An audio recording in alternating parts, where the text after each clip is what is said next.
Some websites request you to disable the ad blocker. In this case, you see a message, and the site gets frozen. You cannot do anything there unless you disable the ad blocker of the browser. If you have no extension installed, so probably gonna think of Google Ad Blocker and the pop-up blocker.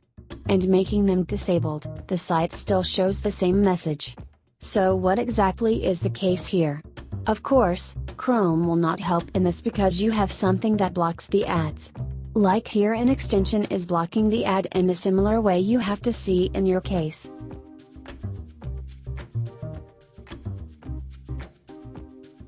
So, just switch off them or uninstall the extension.